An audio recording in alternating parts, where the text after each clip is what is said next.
है reduction of carbonyl group to methylene group. अब carbonyl group जो है हमारे पास होता है सी डबल बॉन्ड ओ, इसको कहते हैं कार्बोनिल ग्रुप। और मिथाइलिन ग्रुप होता है हमारे पास CH2, इस तरह के ग्रुप को हम कहते हैं मिथाइलिन ग्रुप। तो यहाँ पे अब हम उन रिडक्शंस को स्टडी करेंगे जिसमें हमने कार्बोनिल ग्रुप यानी सी डबल बॉन्ड ओ को चेंज कर देना है मिथाइलिन ग्रुप में। मिथाइलिन ग्रुप होता है CH2। अब इसके अंदर हमारे पास दो रिएक्शंस आती हैं, दोनों नेमिंग रिएक्शंस है। फर्स्टली हम स्टडी करते हैं क्लीमेंजन रिडक्शन। तो ये काफ़ी इंपॉर्टेंट रिएक्शन है क्लीमेंजन रिडक्शन। क्लीमेंजन रिडक्शन जो है ये एसिडिक मीडियम में परफॉर्म होती है और जो रिएजेंट्स इसके लिए हम यूज़ करते हैं वो है जिंक अमलगम। ये लिखा हुआ है Zn और डैश बनाना है और साथ में लिखा है Hg और एरो के नीचे लिखा है HCl। एसिडिक मीडियम किससे आएगा? HCl से। तो ये इसके लिए हमने रिएजेंट्स यूज़ करने हैं। और अब रिएक्शन पे आते हैं। तो रिएक्शन में क्या करना होता है हमने, जैसे ऊपर बताया कि कार्बोनिल ग्रुप मिथाइलिन में चेंज हो जाएगा, यानी कोई भी एल्डिहाइड कीटोन जो होगा उसमें ये जो हमारे पास C double bond O group होगा इसको आपने चेंज कर देना है CH2 ग्रुप में। बाकी जो पोर्शन होगा वो सेम एज इट इज़ आ जाएगा। जैसे इसी रिएक्शन में आप देखो तो इस रिएक्शन में सिर्फ ये जो C double bond O group है इसी को हमने चेंज किया है CH2 ग्रुप में। ये जो CH3 है ये सेम आ गया CH3। इसी तरह से यहाँ पे ये जो CH3 है ये भी सेम आ गया। तो इस तरह से आपने रिएक्शन को परफॉर्म करना है। नेक्स्ट एग्जांपल देखिए। नेक्स्ट एग्जांपल में है हमारे पास acetophenone, benzene ring C double bond O CH3, इसको कहते हैं एसीटोफिनोन। तो यहाँ पे भी सेम इसी तरह से ये बेंजीन रिंग ये सेम आ गई और इधर ये CH3 है ये CH3 भी सेम हो गया। चेंज क्या हुआ? चेंज ये हुआ कि C double bond O group जो है वो चेंज हो गया CH2 ग्रुप में। किसकी प्रेजेंस में? जिंक अमलगम और HCl की प्रेजेंस में। और बाय प्रोडक्ट जो रिमूव हो रहा है वो है H2O, तो उसको -H2O करके लिखना है आपने। अच्छा, नेक्स्ट सेम इसी तरह की रिएक्शन के लिए जो दूसरा मेथड है वो है वोल्फ किश्नर रिडक्शन। ये भी सेम उस कार्बोनिल ग्रुप को CH2 में चेंज करती है, लेकिन इस रिएक्शन को परफॉर्म किया जाता है बेसिक मीडियम में। ये डिफरेंस है। अब इसमें एग्जांपल स्टडी करते हैं। तो देखिए यहाँ पे एसीटल्डिहाइड का एग्जांपल लिया है। एसीटल्डिहाइड क्या होता है? CH3 C double bond O H। अब इसमें सबसे फर्स्ट जो हमने रिएक्शन को परफॉर्म किया वो रिएक्शन को परफॉर्म किया है हाइड्राजीन से। हाइड्राजीन से सेम उसी तरह से रिएक्शन परफॉर्म करनी है जैसे पीछे पढ़ा। पिछले टॉपिक में था अमोनिया डेरिवेटिव वाले में हाइड्रोजन, तो उसी तरह से मैं फिर रिपीट भी कर देता हूँ। तो रिएक्शन में क्या करना है? रिएजेंट में आपने देखना है हाइड्राजीन में कि हमारे पास हाइड्रोजन होता क्या है? NH2 NH2। तो दो NH2 हैं, कोई भी एक NH2 ले सकते हैं। किसी एक NH2 से H2 चले जाएंगे। जैसे यहाँ पे ये जो NH2 है हमारे पास, ये वाला NH2 जो है इससे हम कंसीडर करते हैं ये जो NH2 है कि इससे जो H2 लगे हैं वो O के पास चले गए और ये देखो ये -H2 हो गया और जो बचा वो लिख देना है। क्या बचा हमारे पास? देखो CH3CH, ये जो है ये बिल्कुल सेम आ गया। ये लिखा है CH3CH, ये CH है इधर, ये ध्यान देना। ये है CH3 और C और यहाँ पे H है, ये CH3CH। और क्योंकि यहाँ से O चला गया तो O चला गया और यहाँ से H2 चले गए हैं NH2 से, तो अब C और N की बॉन्ड बन जाएगी सीधे डबल बॉन्ड से। तो ये आ गया C double bond N NH2, ये बन गया हमारे पास इस तरह से। हाइड्राजीन से क्या बनते थे? हाइड्राजोन। तो ये हाइड्राजोन बन गया फर्स्ट स्टेप में। अच्छा, ये क्या है? मैं एक बार रिपीट कर देता हूँ। ये आया हमारे पास CH3, इसके आगे है C से ये नीचे की तरफ होगा सिंगल बॉन्ड H, ये डबल बॉन्ड की तरह लग रहा है, ये सिंगल बॉन्ड H होगा और इधर आ गया डबल बॉन्ड NH2। तो ये कॉपी में अगर गलती की हो तो ठीक कर लेना। और इसके बाद हमने क्या किया? ये जो हाइड्राजोन कंपाउंड बन गया ये है हाइड्राजोन कंपाउंड, इसको बेस की प्रेजेंस में हीट करते हैं।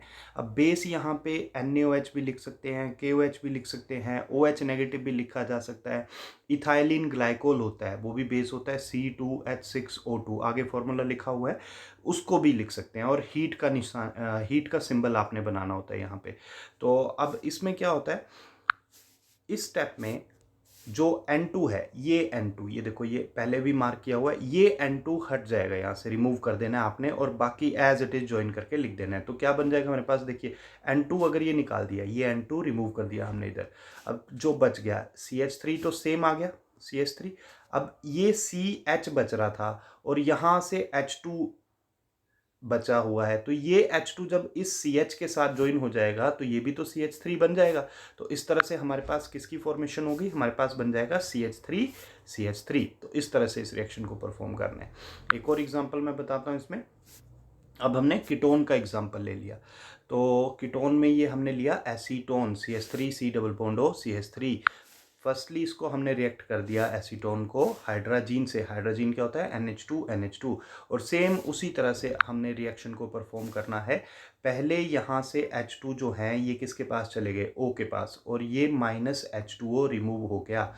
जो बच गया वो लिख देना है। देखो क्या बचेगा, CH3C और CH3 ये सेम है, तो ये इधर देखो ये सेम आ गया CH3C और CH3। अब हुआ क्या, ये जो कार्बन था इससे तो ऑक्सीजन चला गया और यहाँ NH2 से गए हैं H2, तो C और N ये जोड़ने हैं, डबल बॉन्ड से जुड़ जाएंगे। तो C डबल बॉन्ड N और N के पीछे कौन सा ग्रुप था, NH2। तो ये इस तरह से हमारे पास ये प्रोडक्ट बन गया, ये हो गया हाइड्राजोन। और इसके बाद मैंने क्या कहा, हमने क्या करना है, बेस की प्रेजेंस में हीट करना है। यहाँ पे हमने बेस की प्रेजेंस में जब हीट करेंगे, यहाँ पे हीट का सिंबल बना देना, डेल्टा बनाते हैं। तो जब बेस की प्रेजेंस में हीट करेंगे तो सिंपली ये जो N2 है ये रिमूव कर देना है हमने, -N2 लिख दो या +N2, और जो बच गया वो ज्वाइन करके लिख दो। क्या बच गया, CH3C CH3 ये सेम आ गया, और यहाँ से ये H2 जो है ये दोनों ज्वाइन कर दो, तो ये बन जाएगा CH3 CH2 CH3। इस तरह से इस रिएक्शन को परफॉर्म करना है।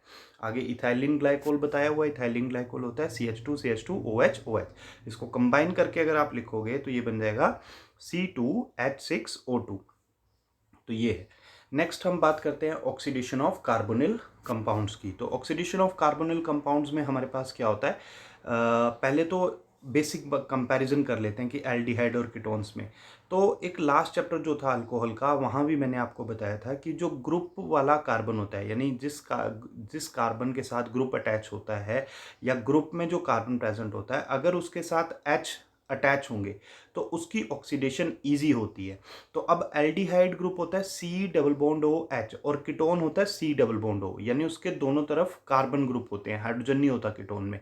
तो क्योंकि एल्डिहाइड ग्रुप जो है C डबल बॉन्ड OH, तो उसमें कार्बन के साथ H ज्वाइन है, इसलिए एल्डिहाइड की ऑक्सीडेशन इजी होगी कीटोन्स के कंपैरिजन में। अब बेसिक कंसेप्ट क्या है, बेसिक बात यह है कि कार्बन कार्बन बॉन्ड तोड़ना मुश्किल होगा, सेम एटम्स हैं, तो ना तो कोई साइज मिसमैच है ना कोई चार्जेस बनेंगे, तो वो बॉन्ड स्ट्रॉन्ग है, उसको ब्रेक करना मुश्किल होगा। इसीलिए कीटोन्स की ऑक्सीडेशन डिफिकल्ट होती है और एल्डिहाइड्स की ऑक्सीडेशन ईजी होती है। और यही रीज़न है कि एल्डिहाइड्स को हम वीक ऑक्सीडाइजिंग एजेंट्स से भी ऑक्सीडाइज कर सकते हैं। वीक ऑक्सीडाइजिंग एजेंट जैसे टोलेंस रिएजेंट और फेलिंग सॉल्यूशन, यही नेक्स्ट स्टडी करेंगे हम। और एल्डिहाइड्स की ऑक्सीडेशन से बनते क्या है, कार्बोक्सिलिक एसिड्स। लेकिन कीटोन्स की अगर हम ऑक्सीडेशन की बात करते हैं तो कीटोन्स की ऑक्सीडेशन डिफ़िकल्ट होती है और इनके लिए हमें स्ट्रॉन्ग ऑक्सीडाइजिंग एजेंट्स की ज़रूरत पड़ती है। जैसे कौन कौन है हमारे पास, KMnO4 आ गया, जोन्स रिएजेंट आ गया। जोन्स रिएजेंट हमने लास्ट यूनिट में भी यूज़ किया था, इसको CrO3-H2SO4 इस तरह से लिखते हैं। और क्रोमिक एसिड होता है H2CrO4। तो ये स्ट्रॉन्ग ऑक्सीडाइजिंग एजेंट्स होते हैं। अच्छा, नेक्स्ट स्टडी करते हैं हम ऑक्सीडेशन ऑफ एल्डिहाइड्स में। पहले टोलेंस रिएजेंट जो पढ़ा अभी उसी की बात कर लेते हैं। तो टोलेंस रिएजेंट ये एक टेस्ट भी होता है और इसको सिल्वर मिरर टेस्ट भी कहते हैं।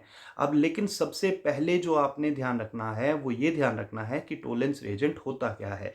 तो Tollens reagent is ammoniacal solution of silver nitrate. Silver nitrate ये है AgNO3, ये सिल्वर नाइट्रेट का फॉर्मूला होता है।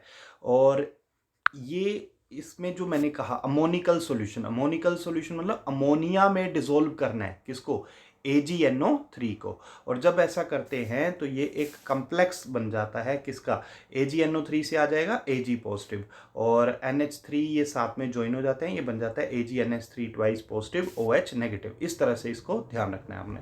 अच्छा, ये है क्या टोलेंस एजेंट, ऊपर भी हमने डिस्कस किया, ऑक्सीडाइजिंग एजेंट है। और एल्डिहाइड्स की ऑक्सीडेशन से क्या बनते हैं, कार्बोक्सिलिक एसिड्स। अब बहुत इंपॉर्टेंट बात बोलने जा रहा हूँ, ध्यान से सुनना। तो एल्डिहाइड को ये कार्बोक्सिलिक एसिड बनाएगा तो जरूर।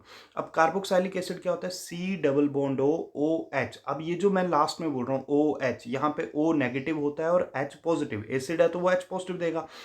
अब जब टोलेंस रिएजेंट से रिएक्शन करते हैं तो टोलेंस रिएजेंट जो है ये अमोनिकल सॉल्यूशन है। अमोनिकल मतलब अमोनिया है वहाँ पे, अमोनिया यानी NH3। अब NH3 बेस होता है और H पॉजिटिव मतलब एसिड। तो होता क्या है, ये टोलेंस रिएजेंट जो है ये एल्डिहाइड को एसिड तो बनाता है, यानी C double bond O negative H positive, पर वो जो O नेगेटिव H पॉजिटिव है वो H पॉजिटिव NH3 से ज्वाइन हो जाता है और NH3 प्लस H पॉजिटिव क्या बन जाएगा हमारे पास, NH4 पॉजिटिव। इसलिए यहाँ पे हम एसिड नहीं लिखेंगे, जो प्रोडक्ट होगा उसको लिखेंगे O नेगेटिव NH4 पॉजिटिव। अब ये समझ आ गया होना चाहिए आपको कि ये NH4 पॉजिटिव कहाँ से आएगा। हुआ क्या, मैं रिपीट कर रहा हूँ कि जो O नेगेटिव H पॉजिटिव होगा वो H पॉजिटिव, क्योंकि वहाँ पे अमोनिया है तो NH3 से ज्वाइन करेगा और वो चेंज हो जाएगा NH4 पॉजिटिव में।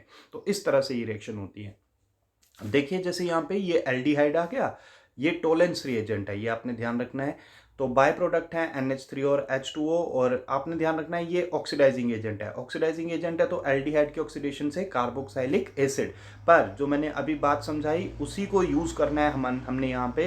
तो ये हमारे पास बनेगा RC double bond O negative NH4 positive plus एक बहुत इंपॉर्टेंट बाय प्रोडक्ट जो हमेशा ध्यान रखना, इसको मैं बार बार मार्क कर रहा हूँ इस चीज को, क्या है ये Ag यानी इसके नीचे लिखा है सिल्वर मिरर। क्यों लिखा गया है, क्योंकि जब ये बनेगा Ag तो हमें वहां पे पता चल जाएगा, किस बात का पता चल जाएगा, हमें इस बात का पता चल जाएगा कि इस रिएक्शन में एल्डिहाइड प्रेजेंट है, क्योंकि एल्डिहाइड ही इस रिएक्शन को शो करेंगे और कोई कंपाउंड्स यानी कीटोन्स, कार्बोक्सिलिक एसिड्स, अल्कोहल्स वो इस रिएक्शन को शो नहीं करते हैं। तो Ag जब बनता है वहां पे ना शाइन सी आ जाती है, चमक सी आती है, तो इसीलिए इसको लिखा है सिल्वर मिरर। तो वही मैंने मेंशन भी किया है, formation of silver mirror confirm the presence of aldehyde either aliphatic और एरोमेटिक। एरोमेटिक मतलब बेंजीन वाला एल्डिहाइड होगा तब भी ये दे देगा, और एलिफेटिक मतलब CH3 CH3 C2H5 इस तरह के ग्रुप होंगे तब भी वो इस टेस्ट को शो कर देगा। हाँ, अब इसमें सबसे बड़ी एक्सेप्शन और सबसे इंपॉर्टेंट पॉइंट, वैसे तो ये टेस्ट सिर्फ एल्डिहाइड्स देंगे और कोई कंपाउंड नहीं देता, लेकिन कार्बोक्साइलिक एसिड्स में एक एसिड ऐसा जरूर है, वो है फॉर्मिक एसिड या IUPAC में कहें तो मीथेनोइक एसिड। ये इस टेस्ट को शो करता है और ये एक इंपॉर्टेंट पॉइंट है, इसको आप मेंशन करना कॉपी में। क्यों शो करता है, क्योंकि आप इस पॉइंट पे ध्यान देना, ये जो मैं फॉर्म कर रहा हूं मैं एक बार अलग से बनाकर दिखाता हूं। फॉर्मिक एसिड का फॉर्मूला ये है HC डबल बॉन्ड OH, लेकिन अब इसमें आप इस ग्रुप को देखिए, C जो मैंने मार्क किया है, अब ये जो ग्रुप है ये है C डबल बॉन्ड OH, तो ये तो एल्डिहाइड का ग्रुप होता है। तो क्योंकि मीथेनोइक एसिड में कार्बोक्साइलिक एसिड ग्रुप भी बन जाता है, लेकिन अगर दूसरी तरफ से देखें तो एल्डिहाइड ग्रुप भी होता है C डबल बॉन्ड OH, और इसीलिए ये मीथेनोइक एसिड टॉलेंस टेस्ट देता है। और पर अब पॉइंट ये है कि एल्डिहाइड था तो एसिड बनाते थे, अब ये खुद ही एसिड है तो क्या बनाना है CO2, यानी कार्बोक्साइलिक एसिड्स की और ज्यादा ऑक्सीडेशन हो जाएगी तो वो क्या बन जाएंगे CO2। और मेन जो पॉइंट है वो इस रिएक्शन का वो ये है, या इस टेस्ट का, कि Ag बनेगा। Ag मतलब सिल्वर मिरर की फॉर्मेशन होगी। तो इस पॉइंट को आपने अच्छे से समझना है।